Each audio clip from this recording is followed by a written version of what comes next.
Hello everybody. इस video में हम लोग फ्रेंच रिवॉल्यूशन के बारे में देखेंगे, कैसे फ्रेंच रिवॉल्यूशन हुआ और ये क्यों बहुत ही इम्पोर्टेंट है। फ्रेंच रिवॉल्यूशन चालू होने से पहले आप इसके पहले की बैकग्राउंड थोड़ी सी जान लीजिए।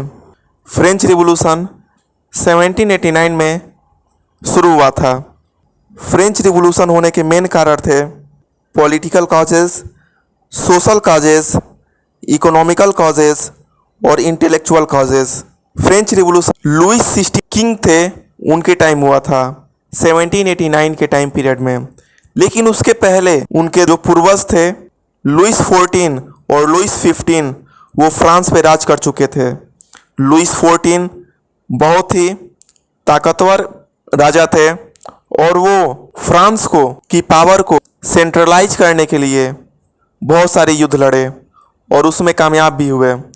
लेकिन युद्ध में पैसा हमेशा खर्च होता है और फ्रांस जो है कर्ज में चला गया। लुइस 14 के बाद लुइस 15 आए। लुइस 15 के टाइम में 7 ईयर वार हुआ था। ये 7 ईयर वार ब्रिटेन और फ्रांस के बीच में हुआ था। उस समय ये दौर चल रहा था कि विश्व में कौन सा ज़्यादा कॉलोनी बनाता है, ब्रिटेन की फ्रांस। उस समय भारत भी ब्रिटेन की कॉलोनी हुआ करती थी। राजा लुइस 15 के टाइम जो 7 ईयर वार हुआ उसमें फ्रांस की हार हुई और ब्रिटेन जीता, जिसके वजह से फ्रांस जो है कर्ज में और चला गया। फाइनली जब लुइस 16 राजा बने उस समय अमेरिका की क्रांति हो गई। अमेरिकन रिवॉल्यूशन लुइस 16 के टाइम पीरियड पे हुआ। ब्रिटेन और फ्रांस में पहले ही से दुश्मनी चली आ रही थी। फ्रांस के राजा लुइस 16 ने अमेरिकन रिवॉल्यूशन में ब्रिटेन के खिलाफ लड़ने के लिए अपनी सेना भेजी। अमेरिकन रिवॉल्यूशन में ब्रिटेन तो हार गया, अमेरिका आज़ाद भी हो गया, लेकिन फ्रांस जीत के भी हार गया क्योंकि उसका देश कर्ज में और चला गया। क्योंकि युद्ध में पैसा बहुत ज़्यादा खर्च होता है। फ्रांस में हालत बहुत ही खराब हो गए। ये भी कहीं ना कहीं कारण होता है फ्रेंच रिवॉल्यूशन का। नेक्स्ट है social causes.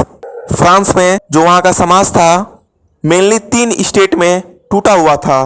First state, second state and third state. First state में क्लर्जी पादरी हुआ करते थे जो चर्च में काम किया करते थे, जैसे फादर हो गए। सेकेंड स्टेट में नोबिलिटी हुआ करती थी, इसमें राजा के मंत्री उनके सगे संबंधी हुआ करते थे। थर्ड स्टेट में कुछ बिग बिजनेसमैन, लॉयर और मैक्सिमम इसमें गरीब इंसान, पीजेंट, फार्मर, लेबर, स्लेव्स रहा करते थे। प्रॉब्लम ये थी कि फर्स्ट स्टेट और सेकेंड स्टेट में जो लोग हुआ करते थे वो टैक्स नहीं दिया करते थे। टैक्स जो फ्रांस में थर्ड स्टेट के लोग ही दिया करते थे जो कि गरीब थे। ये भी जाके आगे कहीं ना कहीं फ्रांस की क्रांति के लिए महत्वपूर्ण योगदान करी। नेक्स्ट है इकोनॉमिक कॉजेज। ये तो बहुत ही बड़ा योगदान किया फ्रांस की क्रांति होने में। आपको पहले बता चुके हैं फ्रांस ने इतना युद्ध लड़ा जिसके वजह से उसका देश कर्ज में चला गया। फसल जो है समय से अच्छी नहीं हुई, सूखा पड़ गया, जिसके वजह से अनाज का पैदावार कम हुआ। फ्रांस में जो है अनाज की कमी हो गई। थर्ड स्टेट के लोग हुआ करते थे, उनके पास पैसा था ही नहीं और रोटी थी उसकी कीमत बहुत ही ज़्यादा हो गई थी, जिसके वजह से गरीब आदमी खाने के लिए तरस गया था। नेक्स्ट कॉजेज जो वो इंटेलेक्चुअल राइटर्स थे। फ्रांस में बहुत ही अच्छे राइटर उभर के आए, जैसे कि रूसो थे, जॉन लॉक थे, मॉन्टेस्क्यू थे। ये अपने किताब में लिखा करते थे कि फ्रांस में मोनार्की नहीं होना चाहिए। मोनार्की मतलब राजा का शासन नहीं होना चाहिए। फ्रांस में जो हेड ऑफ द स्टेट है, जैसे राजा है, वो चुन के जाना चाहिए उसके पास। ये राइटर अपने बुक्स में लिखा करते थे जो हेड ऑफ द स्टेट है उसके अंदर तीनों पावर नहीं होनी चाहिए, जैसे तीनों पावर एग्जीक्यूटिव, लेजिस्लेटिव और जुडिशियरी नहीं होनी चाहिए। लेजिस्लेटिव मीन्स कानून बनाने की शक्ति, एग्जीक्यूटिव मीन्स उस कानून पे जो अमल करता है वो शक्ति, और जुडिशरी फैसला सुनाने की शक्ति, ये जो है राजा के अंदर नहीं होनी चाहिए। और राजा जो पहले बोला करते थे कि हम तो भगवान के वंशज हैं, भगवान ने हमें पृथ्वी पर भेजा है कि आप प्रजा का कल्याण कीजिए। ये राइटर जो हैं इस सभी विचारधाराओं को गलत साबित किए अपने लेखन की दम पर। उन्होंने अपनी किताबों में लिखा कि ये राजा जो हैं बोलते हैं कि हम भगवान के वंशज हैं, तो ये इतना लेविश खर्चीला जीवन क्यों व्यतीत करते हैं? फ्रांस के लोग रोटी के लिए मर रहे हैं और ये अपने विलासिता के जीवन जीने में ही व्यस्त हैं। ये तो था कि फ्रांस में क्रांति क्यों हुई। अब आते हैं मेन स्टोरी पे। जैसे कि मैं आपको पहले बता चुका हूँ, लुई 16 जब राजा थे तो 1789 में बहुत सारे युद्ध लड़ने के कारण फ्रांस जो है कर्ज में चला गया। फसल भी अच्छी नहीं हुई थी, जिसके वजह से रोटी की कीमत बहुत ही ज़्यादा हो गई थी। आम आदमी खाने के लिए तरस गया था, लेकिन फ्रांस की खजाना भी खाली था। राजा जो है सभी चीज़ को मेंटेन करने के लिए डिसाइड किया कि मैं टैक्स को बढ़ाऊंगा, जिसके वजह से राजा का जो खजाना है वो भर सके। पहले ही से नियम चलता आ रहा था कि टैक्स को बढ़ाने के लिए स्टेट जनरल की मीटिंग हुआ करती थी। उस मीटिंग में सभी लोग जब सहमत होंगे तो टैक्स को बढ़ाया जाएगा। फ्रांस के राजा लुई 16 ने स्टेट जनरल की मीटिंग बुलाई। स्टेट जनरल की मीटिंग में फर्स्ट स्टेट क्लर्जी से 300 लोग आए, सेकेंड स्टेट नोबेलिटी से 300 लोग आए और थर्ड स्टेट जो कॉमन पीपुल थे उनसे 600 लोग आए। रूल पहले से ये था कि फर्स्ट स्टेट के सभी लोगों का एक वोट होगा, सेकेंड स्टेट के सभी लोगों का एक होगा और थर्ड स्टेट का सभी लोगों का एक वोट होगा। और जैसे लोग डिसाइड करें उस हिसाब से रूल बनाया जाएगा। मान लीजिए टैक्स लगाने के फेवर में फर्स्ट स्टेट और सेकेंड स्टेट के लोग एक तरफ हो गए और थर्ड स्टेट ना बोला तो 2-1 से रूल पास कर दिया जाएगा। लेकिन मैं आपको पहले बता चुका हूँ कि फ्रांस में जो मेन राइटर थे रूसो, जॉन लॉक, मॉन्टेस्क्यू, इनके किताबों को पढ़ के वहाँ के लोग जागरूक हो चुके थे, जिसके वजह से थर्ड स्टेट के लोगों ने राजा से कहा कि हर एक स्टेट का एक वोट नहीं माना जाएगा। हर एक स्टेट में जितने रिप्रेजेंटेटिव्स हैं, फर्स्ट स्टेट में 300, सेकेंड स्टेट में 300 और थर्ड स्टेट में 600 लोग, सभी एक एक लोगों का एक वोट माना जाएगा और उस हिसाब से कोई भी नया कानून बनेगा। राजा जो है इस बदलाव को इनकार कर दिया, जिसके वजह से थर्ड स्टेट के सभी लोग, थर्ड स्टेट के 600 लोग जो हैं गुस्सा होके वो स्टेट जनरल की मीटिंग को छोड़ के चले गए। फ्रांस की जनता जो है बहुत ही ज़्यादा परेशान थी। उनके पास खाने के लिए रोटी नहीं थी, पैसा था ही नहीं कि जिससे वो रोटी खरीद सकें। वो फ्रांस की जनता जब ये जानी कि राजा जो है वर्साइल में बहुत ही भव्य पैलेस में रह रहा है, बहुत ही शानदार तरीके से जीवन यापन व्यतीत कर रहा है, उसको तो जनता की फिक्र ही नहीं है। फ्रांस की जनता ने भीड़ इकट्ठा की और एक बेस्टाइल नाम का जेल था। लोगों के दिमाग में ये आया कि राजा जो है अपने मन से किसी को भी जेल में बंद कर देता है और उसे सजा सुना देता है। लोग जो है इसकी गुस्सा निकालने के लिए जो बेस्टाइल नाम की जेल थी उसको तोड़ दिया, उसमें जितने भी कैदी थे सबको रिहा कर दिया, वहाँ के गार्ड्स को मार दिया। लोगों का गुस्सा इतना ज़्यादा था कि बेस्टाइल नाम का जो जेल था उस जेल को तो तोड़ा ही, यहाँ तक कि उसके ईंटों को भी लोगों ने मार्केट में ले जाकर के बेच दिया। आज जो है बेस्टाइल जेल का नामो निशान नहीं है। भाई स्टेट जनरल की मीटिंग में थर्ड स्टेट के लोग गुस्सा होके उस मीटिंग को छोड़ के चले गए और बोले कि हम एक नेशनल असेंबली फार्म करेंगे, एक संविधान लिखेंगे और उस संविधान के हिसाब से और उस कॉन्स्टिट्यूशन के हिसाब से ही फ्रांस देश चलेगा। उन्होंने कहा कि हम कॉन्स्टिट्यूशनल मोनार्की लाएंगे, मतलब राजा तो रहेगा, मोनार्की मतलब राजा तो रहेगा, लेकिन वो कोई भी काम करेगा तो कॉन्स्टिट्यूशन संविधान के हिसाब से करे। और सभी लोग थर्ड स्टेट के लोग कॉन्स्टिट्यूशन बनाने में लग गए। उसमें कुछ लोग फर्स्ट स्टेट और सेकेंड स्टेट से भी आए थे। नेशनल असेंबली के सभी लोग कॉन्स्टिट्यूशन बनाए और किंग को और राजा को ना चाहते हुए भी उस संविधान पे साइन करना पड़ा, क्योंकि राजा के पास कोई चारा भी नहीं था। उनके खुद के लोग उसके खिलाफ उनके खुद के लोग, राजा के खुद के लोग उनके खिलाफ हो चुके थे। राजा के पास पैसा भी नहीं था कि वो कुछ कर सके। नेशनल असेंबली जुडिशियरी को अलग बनाया गया जो कि डिसीजन ले सके। एग्जीक्यूटिव उसको भी अलग रखा गया और लेजिस्लेटिव जो नेशनल असेंबली है उसी के लोग नियम बनाएंगे। राजा जो है बस देखने का काम करेगा। नेशनल असेंबली ने लोगों को दो हिस्सों में बांटा, एक्टिव सिटीजन और पैसिव सिटीजन।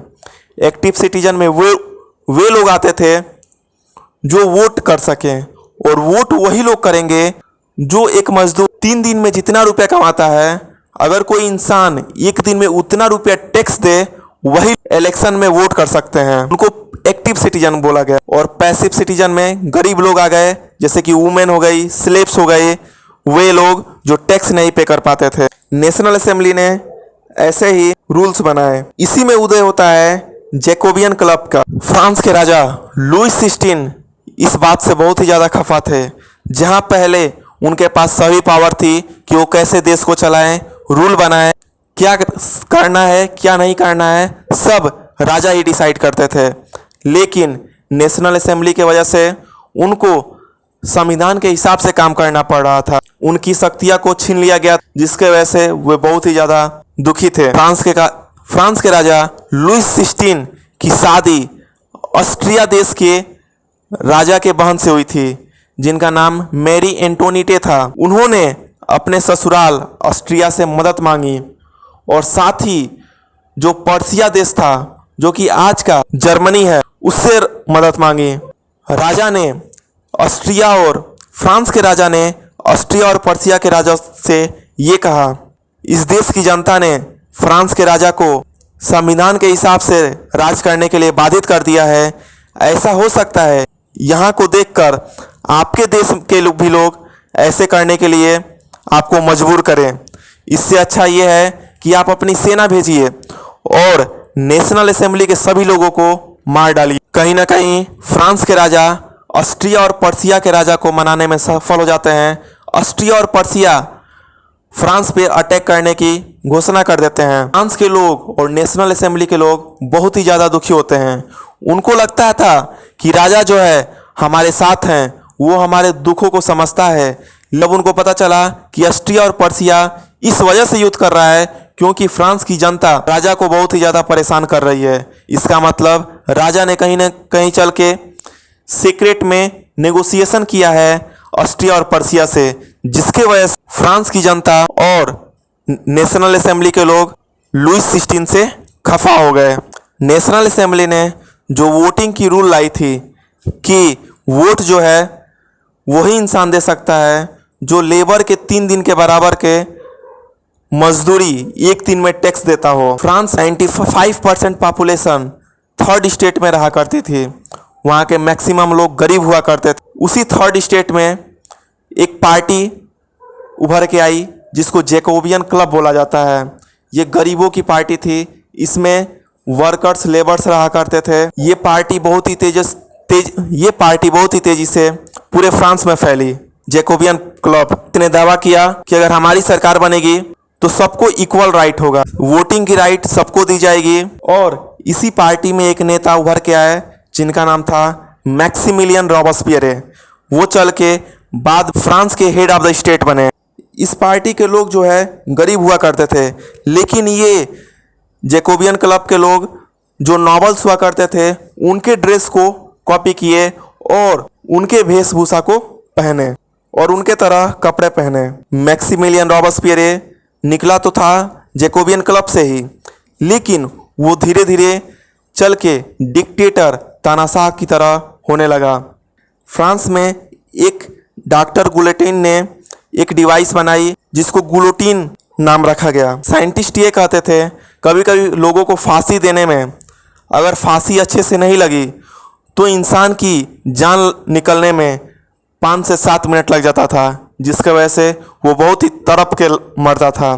तो डॉक्टर गुलोटीन ने एक लकड़ी का ताबूत बनाया जिसमें एक ब्लेड लगा रहता था जो साइड से नीचे आया करता था और इंसान की सर को फंसा दिया जाता था लकड़ी में, जिसके वजह से वो ब्लेड एक ही बार में इंसान का सर काट देगा और उसकी मौत हो जाएगी। इस डिवाइस का नाम गुलोटीन रखा गया। मैक्सिमिलियन रॉबेस्पियरे के टाइम बहुत सारे लोगों को गुलोटीन किया गया। जो रॉबेस्पियरे था उसको थोड़ा भी शक हुआ करता था कि कोई भी इंसान नेशनल असेंबली के खिलाफ बोल रहा है, गुलोटीन कर दिया करता था। गवर्नमेंट की कोई भी आलोचना करता था, यहाँ तक कि उसके पार्टी के लोग भी अगर सरकार के खिलाफ कुछ भी बोलते थे तो वो उसको गुलोटिन कर देता था। इस पीरियड को हम रेन ऑफ टेरर भी कहते हैं। एक दिन में लगभग 40 से 50 लोगों को गुलोटिन किया जाता था। फ्रांस की सेना ऑस्ट्रिया और पर्सिया से युद्ध लड़ रही थी। मैक्सिमिलियन रॉबस्पियर ने जो गांव में अनाज था उसको शहरों में भेजा, जिसके वजह से जो शहर में सैनिक लड़ रहे थे वो युद्ध में पीछे ना रह जाएं, और गांव के नौजवानों को प्रेरित किया कि वो सेना में भर्ती हों और ऑस्ट्रिया और पर्सिया से युद्ध लड़ें। फ्रांस में हालत खराब ही थी। उसी बीच एक अफवाह फैली कि जो फ्रांस के राजा हैं वो वर्साइल में बहुत ही भव्य तरीका से रह रहे हैं, और वहाँ पे जो वर्साइल का पैलेस है वहाँ पे बहुत ही ज़्यादा मात्रा में अनाज का गोदाम है। फ्रांस की जो औरतें थे वो इस बात को सुन के बहुत ही ज़्यादा खफा हुई, और वो फ्रांस की औरतें एकजुट होकर उनके पास जो भी सामान था, जैसे डंडा हो गया, झाड़ू हो गया, चौकी बेलना हो गया, जो भी उनके पास सामान था उसको ले वर्साइल के पैलेस की तरफ कूच कर दी। वहाँ पे गई, तोड़ फोड़ की, राजा को पकड़ी, गार्ड को पकड़ी, सबको मारी। वहाँ पे जितना अनाज था सबको औरतें ने और मजदूरों ने लूट लिया और राजा को बंधक बना लिया। कहा कि हम लोग इतनी दुविधा वाली जीवन जी रहे हैं, हमारे पास खाने के लिए कुछ नहीं है और आप इतना विलासिता वाला जीवन जी रहे हैं, ऐसा नहीं हो सकता है। और बंदी बनाकर वर्साइल से पेरिस लेके चला गया कि आप चलिए देखिए कि लोगों की क्या दुर्दशा है। राजा के ऊपर केस चला और उसे देशद्रोही का आरोपी बनाया गया, क्योंकि कहीं ना कहीं राजा के बातचीत के वजह से ही ऑस्ट्रिया और पर्सिया ने फ्रांस पे अटैक करने का प्लान बनाया था। राजा को देशद्रोही के दोष में गुलोटिन कर दिया गया। कुछ समय बाद जो राजा की रानी थी मेरी एंटोनीटे, उनको भी इस मामले में दोषी माना गया और उनको भी गुलोटिन कर दिया गया। बाद में चल के रॉबस्पियर की तानाशाही बढ़ती गई। नेशनल असेंबली के लोगों ने कहा कि जो चीज़ हम शुरू में देख चुके हैं कि राजा जो है तानाशाह था, कहीं ना कहीं आप भी उसी राह पे चल पड़े हैं। रॉबस्पियर से सत्ता छीन ली गई और रॉबस्पियर के ऊपर भी चार्ज लगे और उनको दोषी पाया गया और उनके ऊपर भी केस चला और उनके दोषी के तहत उनको भी गुलोटिन कर दिया गया। आप देख रहे हैं जो इंसान सबसे ज़्यादा गुलोटिन करवाया उसका खुद ही गुलोटिन हो गया, उसका भी सर धड़ से अलग हो गया। नेशनल असेंबली के लोगों ने ये डिसाइड किया जब भी पावर एक लोगों के हाथ में जा रही है तो वो जो है तानाशाह हो जा रहा है। पहले राजा का था, पहले राजा राज करते थे तो वो तानाशाह थे, बाद में नेशनल असेंबली आई तो राज अच्छा से चलता था। फिर रॉबस्पियर आए तो वो भी तानाशाह हो गए थे। रॉबस्पियर ने अच्छा काम ये किया था कि उन्होंने वोटिंग की राइट सबको दे दी थी।